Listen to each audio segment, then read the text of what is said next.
El tema que traigo hoy día es un tema que hoy en día está muy recurrente, a quien se invoca frente a una situación de catástrofe. Y es cuando invocamos a Dios frente a una dificultad, frente a una catástrofe. Y ahí como que renaciera en las vidas de muchas personas creer en Dios. Bueno, que se haga lo que Dios quiera, no, yo le he pedido tanto a Dios por la familia, y es como un renuevo, ¿cierto?, de una creencia en Dios temporal. Y eso me llama la atención, porque en los mejores momentos en que el ser humano vive, frecuentemente se olvida de Dios, hace lo que tiene que hacer, y Dios pocas veces es invocado o uno se acuerda de Dios. Y hoy en día está muy de moda no creer en Dios. Y se es ser como muy intelectual no creer en Dios, porque los intelectuales no creen en Dios porque ellos tienen una mentalidad muy racional. Entonces creer en esas cosas son para aquellos miserables, ¿cierto?, que no tienen nada y que lo único que se pueden aferrar es de Dios. Están también los rebeldes, que andan escribiendo por todos lados, son grupos anarquistas, y que escriben, yo he visto acá, sobre todo desde que se inició el estallido social, aparte de muchas cosas que se escriben, una que siempre llama la atención y que dice, sin Dios ni ley. Y mayormente son grupos de jóvenes, adolescentes, los famosos millennials que hoy los llaman. Y por otra parte también están los idólatras, aquellos que creen en Dios, pero tienen a Dios como un ídolo, o sea, como un Dios más, de entre tantos dioses que hay. ¿Tú en qué crees? No, mira, fíjate que yo creo en Buda. ¿Y tú? Sí, mira, yo sigo a Dalai Lama. Y así, tanto Dios como semidios. No, mira, sabes que yo creo en el Dios cristiano. Entonces, son conversaciones frecuentes y se tiene de esa manera a Dios a la altura de los ídolos. ¿Qué nos dice la Escritura? ¿Basta solamente en creer en Dios de una manera superficial? ¿O seguir la corriente o las tendencias que existen hoy en día? Hay dos versículos en la Biblia que dicen exactamente lo mismo, que es el Salmo 14, verso 1, y el Salmo 53, verso 1, que dice el necio en su corazón, no hay Dios.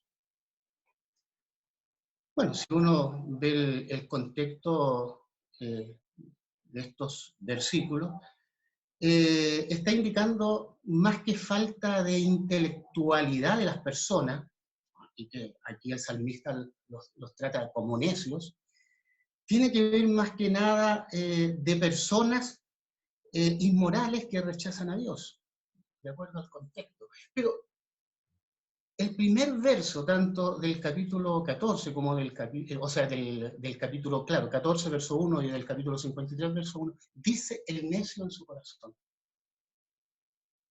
Y esto va mucho más allá de aquel que no cree en Dios. Porque aquellos que no creían en Dios, en el Dios verdadero, en el Dios de Israel, pues no tenían otros dioses, Balaam, qué sé yo. Hay un montón de dioses, y que esto, si uno empieza a indagar, nació de las tribus, y que dentro del ser humano existe esa necesidad de creer en un Dios, porque ve a su alrededor, y mira que todo esto no se pudo haber creado solo. Entonces, se le atribuye esto a Dios o a los dioses, depende de las tribus, de los pueblos o de las naciones. Entonces, Israel tenía a Dios y al Dios verdadero. Y David aquí dice el necio en su corazón, que va mucho más allá, porque a pesar de que todos los pueblos alrededor tienen un Dios, el necio dice que no hay Dios. O sea, no solo niega el Dios de Israel, sino que niega a todos los dioses, o sea, cree en sí mismo. Y eso tiene que ver también con situaciones que nosotros vemos y escuchamos, y que tiene que ver hoy en día con el ateísmo, los ateos. Y estos ateos que están divididos entre los ateos teóricos y los ateos prácticos. El ateo práctico dice, sabe que yo no creo en Dios, y no lee ningún libro, no estudia absolutamente nada, y no hace ningún problema, no cree en Dios y punto, y hace su vida.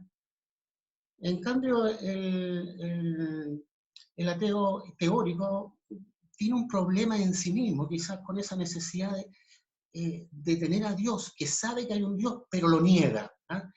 Entonces busca por todos los medios buscar información para rechazar la existencia de Dios.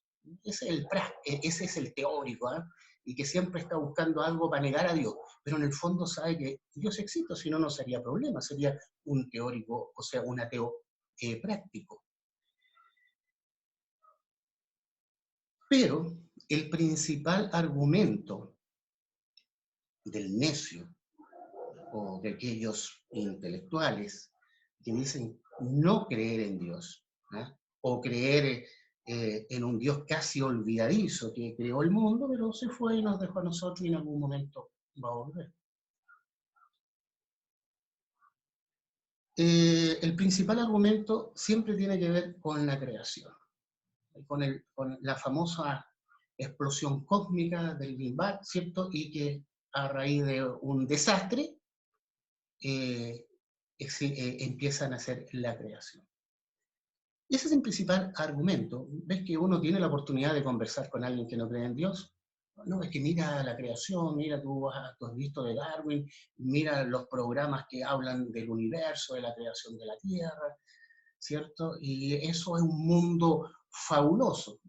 Yo he visto varios programas de eso y he llegado a la conclusión que a veces necesito más fe para creer en lo que me están diciendo del universo, con imágenes creadas, y creer en la palabra de Dios. Digo, increíble esto.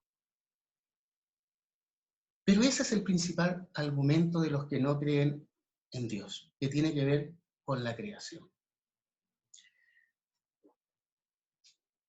Si nosotros vemos en el capítulo 1 del libro de Génesis, del verso 1 al 31, que habla de la creación, y en esto no dejan de tener la razón quienes nos refutan con la creación de Dios, a pesar que podemos buscar muchos textos bíblicos que Dios es el creador. Pero principalmente este es el texto que se ocupa, que casi una forma poética está escrito de cómo fueron creadas las cosas. Es solamente un capítulo para ver la creación. A ellos no les basta. Quizás tendría que estar escrito de alguna forma más bien con términos físicos para poder entender. O sea, pero lo que no se dan cuenta es en lo siguiente, que en el capítulo 1 del libro de Génesis, del verso 1 al 31, y si uno considera también el capítulo 2 y los primeros 3 versículos, de que uno ve lo siguiente: 31 veces sale la palabra Dios, 31 veces, solamente en un capítulo. Como lo siguiente: creó Dios, y dijo Dios, y vio Dios, y llamó Dios, y dijo también Dios. Después dijo Dios, y vio Dios que era bueno, y luego dijo Dios, Dios creó, y vio Dios que todo lo que había hecho, y acabó Dios. O sea, si uno lee este capítulo 1 del libro de Génesis, podrá preguntarse cuál es el mensaje de Dios al lector. ¿De explicar cómo fueron creadas las cosas? ¿O quién fue el creador? Y sin duda, al mencionar la palabra Dios 31 veces, solo en el capítulo 1, y si uno toma el capítulo 2 al verso 3, son 33 veces, uno se podrá dar cuenta que el mensaje de Dios al lector es quién es el creador, que es el creador que hizo todo esto. No con un interés de cómo fueron creadas las cosas. Una vez se encuentra un astronauta con un neurocirujano y tienen un pensamiento a cada uno después de un largo silencio. El astronauta le dice, mira, yo he estado muchas veces en el espacio y nunca he visto a Dios.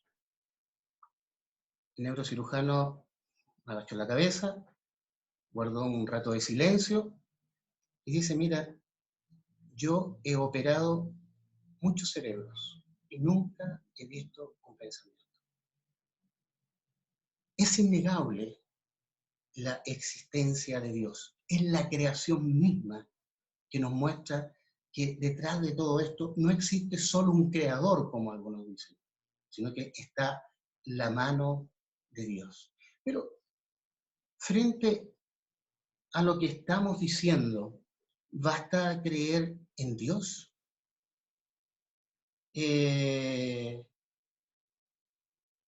Bueno, hoy en día si alguien no cree en Dios, ya no se mira tan mal. Y a veces tienen muy buenos argumentos por qué no existe en Dios, sin duda, sin ningún entendimiento de las escrituras. La mayor parte hoy en día tiene a Dios como un ídolo, ¿cierto? Casi como un cuento de niño, ¿eh? Con ese Dios, con una bata larga, blanca, con una barba muy crecida, blanca también, ¿cierto? Que está rodeado de angelitos, ¿cierto? Casi bulímicos, gordos, rosaditos. ¿Ah? Entonces, parecen historias eh, de niña a veces casi terroríficas también, por no decirlo menos. Y se tiene a Dios, ¿cierto?, como un ídolo y detrás de ese ídolo un cuento fabuloso para que los niños y los demás crean. Y así se cree en Dios. ¿Ah? Y esto se va transmitiendo de generación en generación. Y ese Dios que está en el cielo, que nos mira todo, ¿cierto? Pero que pareciera que con los siglos de los siglos está envejeciendo más. Eh, y que incluso a veces pierde hasta la memoria y que se puede olvidar hasta de los pecados de la humanidad. Y quizá eso sería fabuloso porque así no tenemos que rendir cuenta. No lo sé, hermano. Pero es lo que uno normalmente escucha cuando tiene conversaciones en grupos, con familia, con compañeros de trabajo y habla de estos temas. Fíjense que el libro de Tito, capítulo 1, verso 16, ¿qué es lo que dicen respecto a esto? Dice, profesan conocer a Dios, pero con sus hechos lo niegan, siendo abominables y rebeldes, reprobados en cuanto a toda buena obra.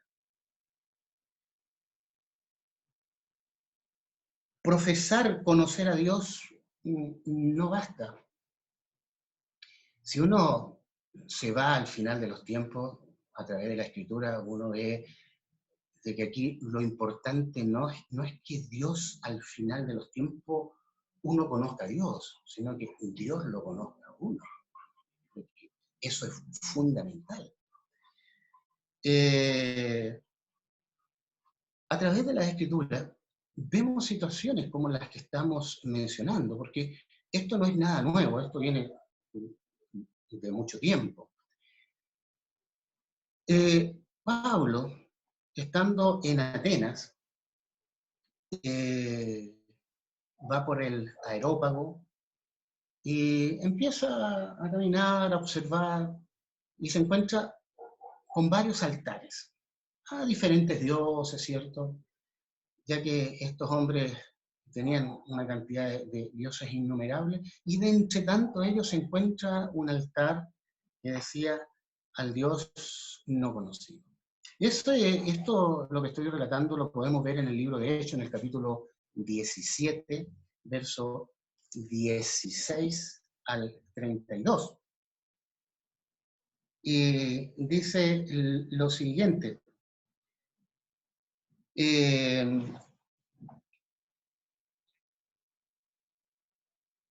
Voy a leer el verso 22 del capítulo 17 del libro de Hechos. Dice: entonces Pablo, puesto en pie en medio del aerópago, dijo: varones atenienses, en todo observo que soy muy religioso. ¿No les llama la atención esto? Hoy en día vemos mucha gente religiosa. Y el verso 23 dice: porque pasando y mirando vuestros santuarios, hallé también un altar en el cual estaba esta inscripción: al Dios no conocido. Al que vosotros adoráis, pues sin conocerle, es a quien yo os anuncio. Sin duda vemos aquí a Pablo tomándose de esta situación para predicarles el Evangelio. Pero aquí vemos que desde esos tiempos memorables, de tener tantos dioses ya no se haya a quien tener, y se tiene un Dios desconocido. Y que este Dios desconocido quizás pueda abarcar muchos otros dioses más que nadie conoce en realidad, o que empiecen a ser creados por la mente humana. Pero Pablo se toma de esto para decir: bueno, de este Dios yo lo vengo a dar a conocer. Pablo sabe que no basta solo creer en Dios. Si uno ve a los judíos, ellos creían en Dios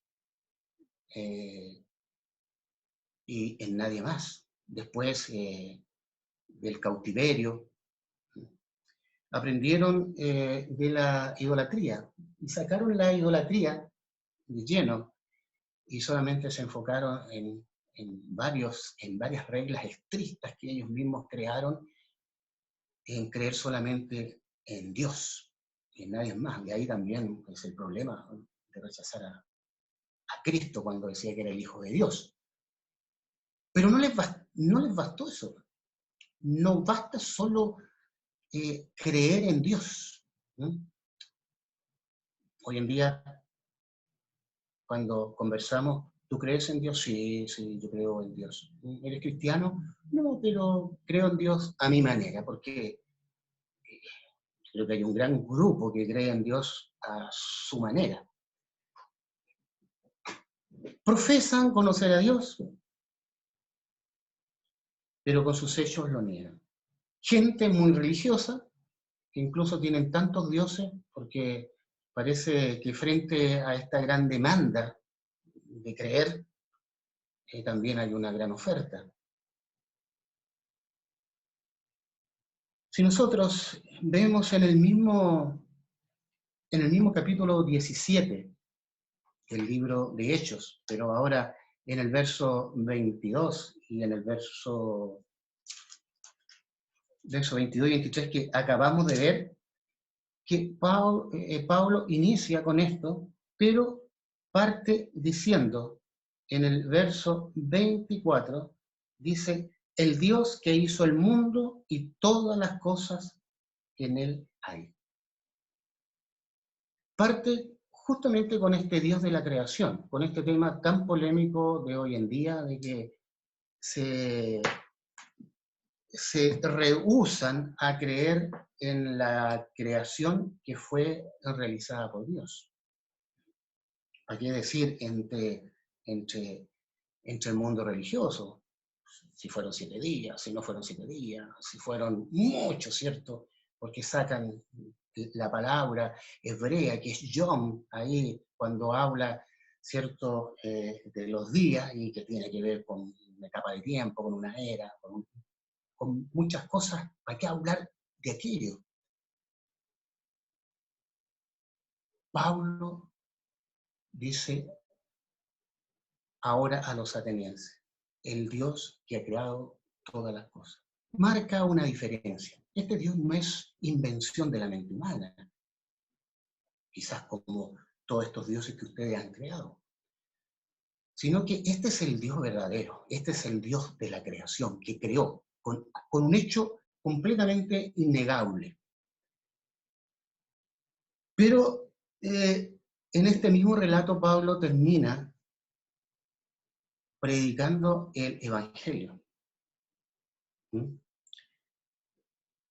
Quizás Pablo en su mente tenía mucho de los salmos, mucho de la escritura, del Dios creador. ¿Mm? Si uno ve, por ejemplo, el Salmo 148, dice, alabad a Jehová desde los cielos, alabadle en las alturas, alabadle vosotros todos sus ángeles, alabadle vosotros sus ejércitos, alabadle sol y luna, alabadle vosotros todas lucientes estrellas, alabadle cielo de los cielos y las aguas que están sobre los cielos, alaben el nombre de Jehová, porque él mandó y fueron creados, los hizo ser eternamente y para siempre, les puso ley, no será quebrantada. Alabad a Jehová desde la tierra, los monstruos marinos y todos los abismos, el fuego y el granizo, la nieve y el vapor, el viento de la tempestad que se ejecuta su palabra, los montes y todos los collados, el árbol de fruto y todos los cedros, la bestia y todo animal, reptiles y volátiles, los reyes de la tierra y todos los pueblos, los príncipes y todos los jueces de la tierra, los jóvenes y también las doncellas, los ancianos y los niños, alaben el nombre de Jehová, porque solo su nombre es enaltecido, su gloria es sobre toda tierra y cielo. Él ha exaltado el poderío de su pueblo, alábenle todos sus santos los hijos de Israel. Frente a estas escrituras, sin duda Pablo tenía que comenzar mostrando a este Dios no conocido, que es el Dios creador de todas las cosas. Y ahí empieza a predicar el Evangelio. Bueno, conocemos el final, que algunos creyeron, otros dijeron, no, otra vez nos vienes con la misma, si ya te hemos escuchado sobre esto. Y ahora, ¿por qué no basta con creer solo en Dios? Y podemos hablar mucho y tener muchos argumentos y explicar muchas razones. Porque el Evangelio es poder de Dios, primero. ¿No? Si uno va a Primera de Corintios, y se va al capítulo 1, verso 18, vamos a ver lo siguiente. Dice, porque la palabra de la cruz es locura para los que se pierden, pero a los que se salvan, esto es a nosotros poder de Dios. ¿Qué es lo que hicieron los atenienses? Locura. Locura, hablar de la cruz de Cristo. ¿Sí? Pero rechazan a Dios mismo, porque la palabra de la cruz es locura. Y esto sigue siendo locura hasta el día de hoy para muchos, sobre todo de los que a veces profesan creer en Dios.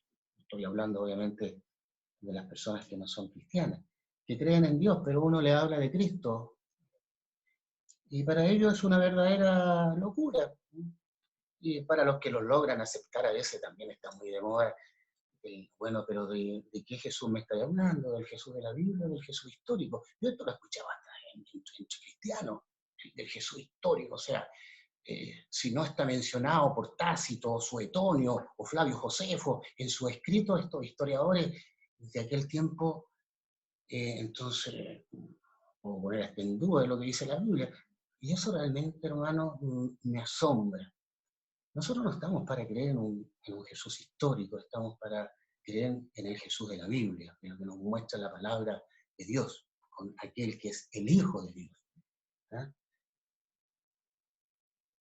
Pero a los que se salvan, esto es a nosotros poder de Dios. Les invito a leer otro texto que habla algo muy parecido con respecto al poder de Dios. En Romanos capítulo 1, verso 16.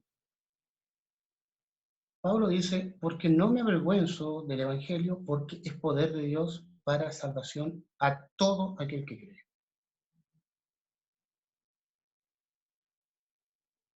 ¿Cómo se manifiesta el poder de Dios?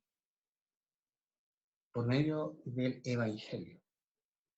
La gente quiere demostraciones de parte de Dios de toda índole, desde un milagro financiero, desde una enfermedad grave que el que está agonizando quizás se levante y viva 50 años más.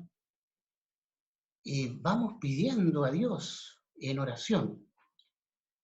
Y toda esta gente quiere una señal, una demostración del poder de Dios. O sea, mira, si Dios me responde, yo voy a también ser muy agradecido. Y de ahí muchas religiones trabajan con esto que son las mandas y le hacen una manda a Dios, o muchas de ellas también tienen que ver con más idolatría todavía, ¿eh? Eh, con María, por ejemplo, entonces, o con cualquier virgen en realidad, que son ídolos. Y si Dios me responde, o sea, si muestran su poder, yo voy a ser muy agradecido y voy a caminar no sé cuántos kilómetros de rodillas. Y no se dan cuenta que el poder de Dios está demostrado y seguirá demostrado mientras Jesús no venga con el Evangelio.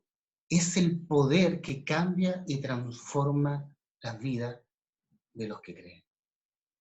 Y de eso, hermanos, podemos dar testimonio nosotros mismos de cómo Dios nos ha cambiado. A mí me gusta mucho pertenecer a la Iglesia de Cristo, porque la verdad, si bien damos testimonios con nuestras propias vidas, no estamos de esa forma latosa de estar explicando cómo Dios nos cambió, ¿cierto? Sino nos preocupamos de cosas más importantes como estudiar la Escritura y de proclamar el Evangelio a aquellos que lo necesitan. El poder de Dios se demuestra por medio del Evangelio. Una cosa que la gente no entiende. Una, de que si bien no me basta creer en Dios, porque la verdad, por lo que hemos visto, es muy superficial creer en Dios. No tiene ninguna virtud, porque muchos creen en lo que quieren.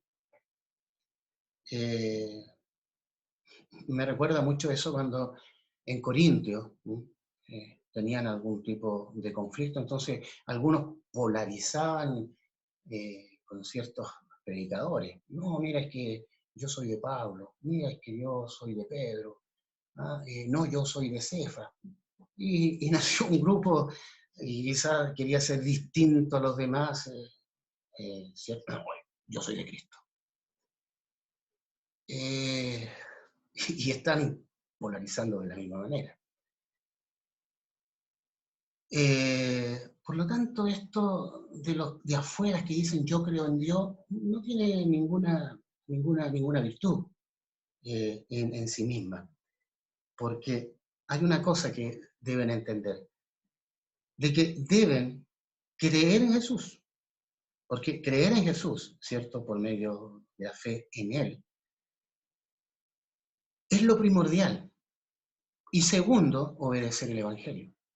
Porque el Evangelio, si bien nosotros lo predicamos, pero el Evangelio no se cree en Jesús. Yo lo que debo es obedecer el Evangelio, porque no me basta con solamente creerlo y obedecer, ¿cierto? Y llegar al bautismo.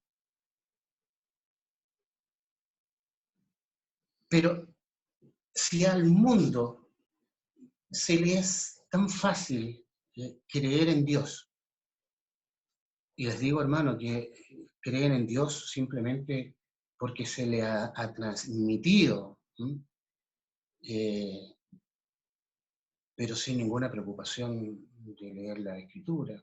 A lo mucho quizá un pancito de vida, ¿ah? O estos calendarios que traen ahora con un mensaje todos los días, que primero se destaca el mensaje del filósofo contemporáneo, Aristóteles, Platón, quien sea, y abajito muy chiquitito colocan a veces un texto bíblico.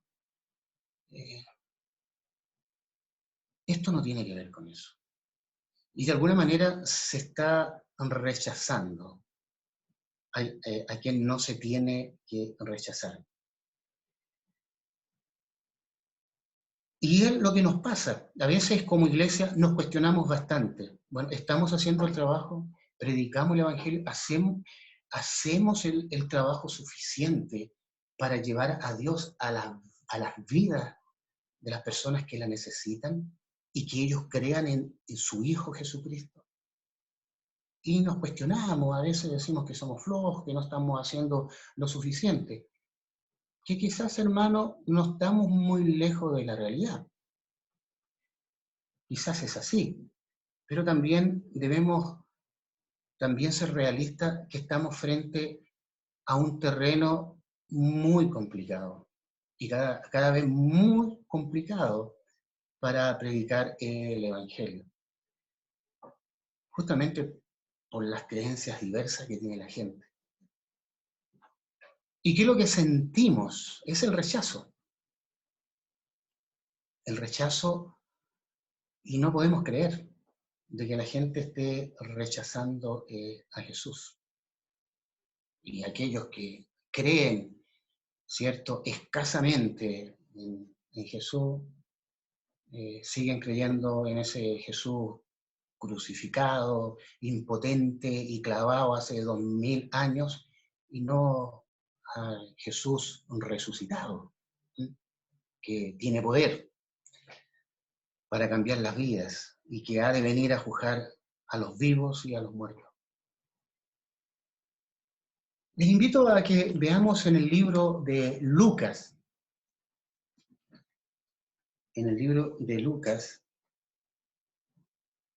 capítulo 10, verso 16. Dice, el que a vosotros oye, a mí me oye. Y el que a vosotros desecha, a mí me desecha. Y el que me desecha, a mí desecha al que me envió. Cabe de preguntar entonces, ¿cómo estas personas dicen creer en Dios si están rechazando y desechando? Aquí pone la palabra desechar, desechan a Jesús. Y el que desecha a Jesús, ¿cierto?, también está desechando a aquellos que están predicando el Evangelio. Entonces, debemos darnos ánimos, hermanos, y a veces no fragelarnos y castigarnos tanto porque no estamos haciendo el trabajo. Creo que conscientemente siempre estamos hablando de Dios, un compañero, y quizás no tengamos los resultados que nosotros esperamos. Pero lo importante es que lo sigamos haciendo. El que a vosotros oye, a mí me oye. Y el que a vosotros desecha, a mí me desecha. Y el que me desecha a mí, desecha al que me envió, o sea, a Dios. Entonces, ¿cómo pueden decir que creen en Dios si están desechando, ¿cierto?, todo este vínculo que tiene que ver con Dios. ¿Mm? ¿Qué deben hacer? ¿Qué deben hacer ellos entonces y no quedarse con esa idea superficial, efímera, de que el Dios que están creyendo o como ellos creen es suficiente y basta con eso? Eh, Estos últimos días estuve en un funeral Y uno en los funerales puede ver la reacción, una reacción muy emocional de las personas cuando muere un ser querido. Pero me llamaba mucho la atención, hermano, porque a todos los funerales que he visto, salvo si es de un cristiano que Dios lo ha llamado, pero de no ser así, eh, el finado, todos se van al cielo, aparte de que todos son buenos.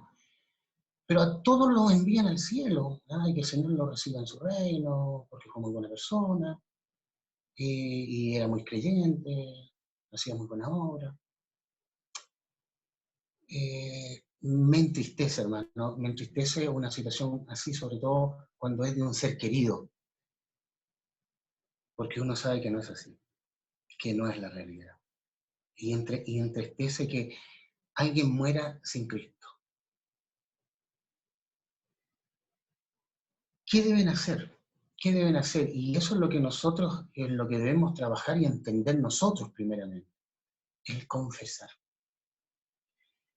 Les invito a que veamos Primera de Juan, capítulo 2, verso 23. Primera de Juan, capítulo 2, verso 23. Dice, todo aquel que niega al Hijo tampoco tiene al Padre. El que confiesa al Hijo también tiene al Padre. ¿Por qué he tomado este texto? Para mostrar como ejemplo de lo que vengo diciendo. ¿Qué es lo que pasaba con los judíos en el tiempo de Jesús y posterior a su ascensión, Jesús, y con este arduo trabajo que daron los apóstoles? Todo aquel que niega al Hijo tampoco tiene al Padre. Los judíos decían que ellos tenían, cierto, por descendencia a Abraham como padre, y espiritualmente a Dios como su Padre, pero se rehusaban a creer en el Hijo, ¿sí? Y lo negaban. De ahí viene lo del texto anterior que habíamos leído, el que a vosotros oye, a mí me oye, y al que a vosotros desecha, a mí me desecha. Entonces, todo aquel que niega al Hijo tampoco tiene al Padre. Y este es un gran problema que tenían los judíos. ¿Se acuerdan que hace un momento atrás recordamos de que después del cautiverio los judíos aprendieron a no ser más idólatras? Después de muy malas experiencias y de gobernantes también que llevaban al pueblo de Israel a la idolatría. Pero ahora se aferran a algo que también es dañino para ellos y que rechazan al Hijo de Dios. ¿Y por qué lo rechazan? Ahora uno también tendría que estar en los zapatos de los judíos, porque si nosotros fuésemos judíos y nos trasladáramos a ese tiempo y somos enseñados en la Torá, por ejemplo,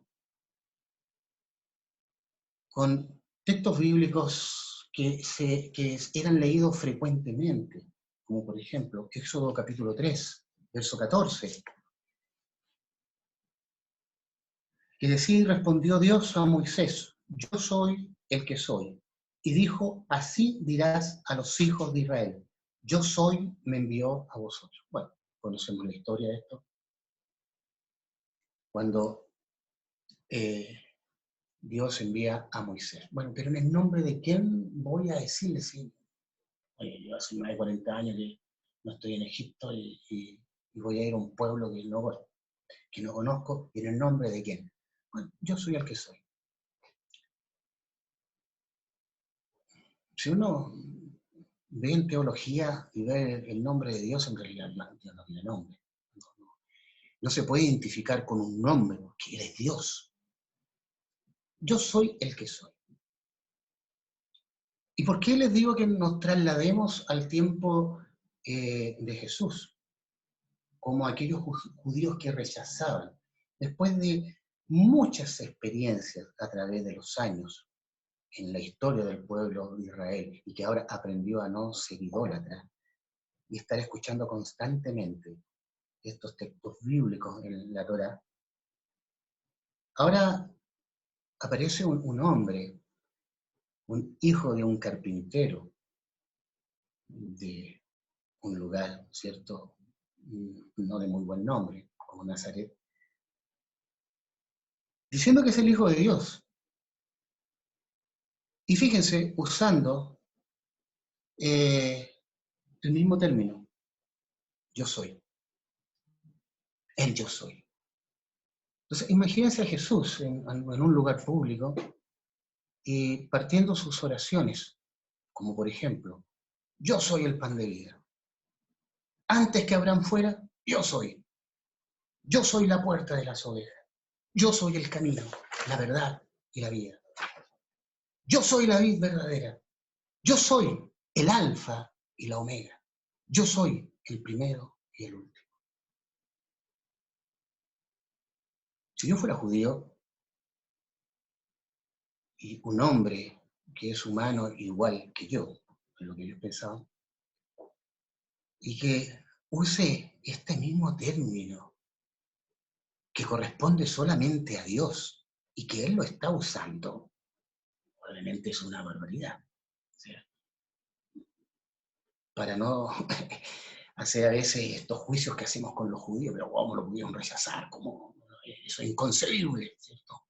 Cuando a veces nosotros mismos, hermanos, con nuestros hechos estamos negando a Dios. Entonces, si vemos esta problemática para los judíos, que ellos decían que tenían a Dios, que tenían al Padre, pero frente a este hombre que decía ser el Hijo de Dios, el yo soy, ahora ellos lo rechazaban. ¿Cuándo se soluciona este problema? Es un texto bíblico que nosotros leemos una y otra vez y a veces lo pasamos por alto, salvo que lo usamos mucho cuando se bautiza a alguien que ha creído en Cristo y se usa ese texto que obviamente es bastante claro. Entonces, los judíos, ellos creían en Dios, pero estaban rechazando al Hijo, y no solo lo habían rechazado, habían cometido un acto criminal, lo habían llevado a la cruz sin antes haberlo masacrado, descargando todo su odio contra él. Me llama la atención en el mensaje que da el apóstol Pedro en el libro de Hechos, en el capítulo 2, en el día del Pentecostés, que no tiene ni un reparo Pedro en decirle, ustedes lo asesinaron, ustedes el que rechazaron. Entonces, estos hombres ahora bastante compungidos de corazón, después de uno de los discursos más fabulosos que yo veo en la Escritura, en el capítulo 2, me gusta mucho del libro de Hechos. Y después de este mensaje inspirador, ¿sí?, por el Espíritu Santo al apóstol Pedro, ¿sí?, lo que lo habían escuchado estos judíos dicen lo siguiente. En el verso 36 del capítulo 2 del libro de Hechos, dice, sepa pues ciertísimamente toda la casa de Israel, que a este Jesús, que a quien vosotros crucificaste, Dios le ha hecho Señor y Cristo. Haber escuchado a Pedro, inspirado por el Espíritu Santo en un mensaje, ¿no? A veces nosotros los predicadores, cuando logramos hacer un mensaje bastante inspirador, vemos que a alguien le corre una lágrima hay una sensación bastante extraña. Uno dice, oye, en realidad Dios me está usando. E imagínense Pedro estar predicando el Evangelio con una energía tremenda, hermanos, después de haber negado hace, ¿cuánto no? 50 días atrás a Jesús. Y valientemente hace este mensaje. Entonces los que lo escucharon, ¿qué dijeron? El verso 37 del mismo capítulo 2 dice, al oír esto se compungieron de corazón y dijeron a Pedro y a los otros apóstoles, varones, hermanos, ¿qué haremos? Mírense la respuesta de Pedro. Verso 38, Pedro les dijo, arrepentíos y bautícese cada uno de vosotros en el nombre de Jesucristo para perdón de los pecados y recibiréis el don del Espíritu Santo. Bueno, ¿qué tiene esto de nuevo? ¿Qué tiene esto de extraño? Si uno compara este texto bíblico con el libro de Mateo, capítulo 28, verso 19, cuando se habla de la gran comisión, Jesús le dice que vayan y bauticen en el nombre del Padre, del Hijo y del Espíritu Santo. Estamos hablando de la deidad misma, Dios en su plenitud, esta unión. En nombre del Padre, del Hijo y del Espíritu Santo. Entonces, ¿por qué Pedro aquí, cuando le preguntan los israelitas, le dicen, bueno, tienen que bautizarse en el nombre del Señor Jesucristo? ¿Y estaría contrariando Pedro lo que Jesús dijo? De ninguna manera. Yo he visto a veces algunas discusiones, oye, ¿en qué nombre tengo que bautizar? ¿En el nombre del Padre, del Hijo, del Espíritu Santo o en el nombre de Jesucristo? Para los que no entienden mucho, y eso no significa que esté mal, no, mira, da lo mismo, bautizarlo lo que quieras. Pero en realidad no es tan así. No es tan así porque, ¿por qué Pedro ahora está pidiendo que se bauticen en el nombre del Señor Jesucristo? Por una razón muy sencilla. Aquí se le está diciendo al pueblo judío, el pueblo judío que ellos creían en Dios, que tenían a su padre, a Abraham, y a Dios mismo como su padre. Pero el problema del pueblo de Israel es que había rechazado a Jesús. Entonces también, está bien que estén compungidos de corazón. Y ahora quieran revertir y se sientan culpables. Pedro, hay algo que ellos tienen que demostrar, que ahora van a ser bautizados en el nombre del Señor Jesucristo, porque hay algo que les falta. Si bien creen en Dios, tienen la base, pero al que habían dado muerte, ahora ellos tienen que confesarlo. ¿Qué es lo que les faltaba? Les faltaba, ¿cierto?, creer en Jesús, que era el Hijo de Dios. Y una vez bautizado en el nombre de Jesús, que lo que les faltaba reconocer, también iban a tener el Espíritu Santo.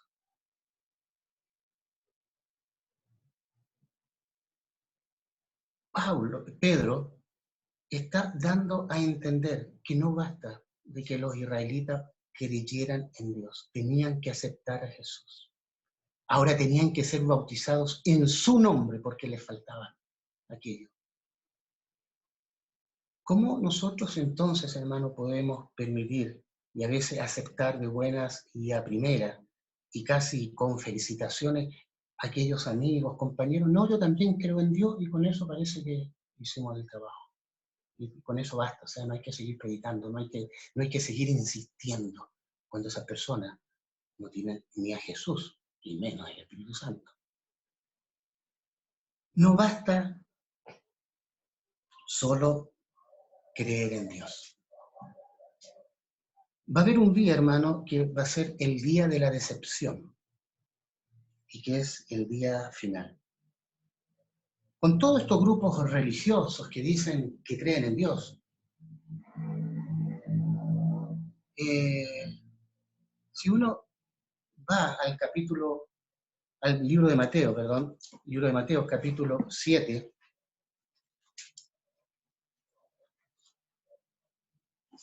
y lee el verso 22. Yo le puse el día de la decepción, hermano, y ustedes, yo creo que muchos estarán de acuerdo conmigo. Dice el verso 22, capítulo 7, muchos me dirán en aquel día, Señor, Señor, ¿no profetizamos en tu nombre? Y en tu nombre echamos fuera demonios, y en tu nombre hicimos muchos milagros. Y el verso 23 es la respuesta. Entonces les declararé, nunca os conocí, apartados de mí, hacedores de maldad. Recuerden que en un comienzo dijimos que aquí lo importante no es que yo conozca a Dios, sino que es Él el que me conozca a mí. Nunca os conocí, apartados de mí, hacedores de mal. Pero ¿qué hicieron de mal? ¿Qué hicieron de mal ellos? Como para que el Señor le esté respondiendo y lo esté rechazando. ¿Ah? Porque ellos están, obviamente, argumentando lo que hicieron, o sea, es una decepción tremenda. Una sola cosa. Si uno ve en el mismo capítulo, pero en el verso 21, dice, no todo el que me dice, Señor, Señor, entrará en el reino de los cielos, sino quién es, sino el que hace la voluntad de mi Padre que está en los cielos. Es hacer la voluntad de Dios. Y aquí no tiene que ver, ¿cierto?, con los argumentos que yo pueda tener ante Dios. Es simplemente hacer la voluntad de Dios. Por lo tanto, aquí no podemos andar diciendo, Señor, Señor. No solamente el que dice eso. No basta solamente creer en Dios. Es hacer la voluntad de mi Padre, de mi Padre que está en los cielos. Podemos entender entonces el mensaje de Pedro, que los judíos tenían que hacer la voluntad ahora de Dios. ¿Y cuál es la voluntad de Dios? Les invito a que vayamos a el Evangelio de Juan, capítulo 6.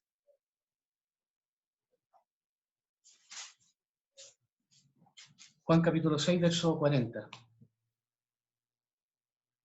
Y dice, y esta es la voluntad del que me ha enviado, que todo aquel que ve al Hijo y cree en Él tenga vida eterna, y yo le resucitaré en el día postrero.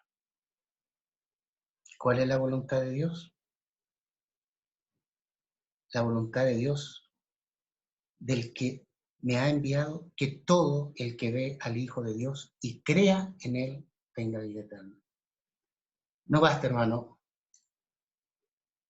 con los que dicen creer en Dios, pero no tienen al Hijo, no han creído y siguen rechazándole. Creo que tenemos una ardua tarea. Quizás el camino se nos hace un poco más complicado, más difícil. A veces queremos congraciarnos con aquellos que dicen que creen en Dios y pareciera que eso nos bastara y ya ese campo ya está sembrado. No basta eso. Tienen que creer en Jesucristo, tienen que obedecer el Evangelio, porque esa es la voluntad de Dios. ¿Y para qué? Para que Jesús les resucite en el día postrero. Espero, hermano, que este estudio haya sido un aporte para nuestras vidas y que nos aliente a que tenemos una ardua tarea, no fácil, pero estamos llamados para eso. Que el Señor les bendiga. Muchas gracias, hermano, por el estudio de esta noche.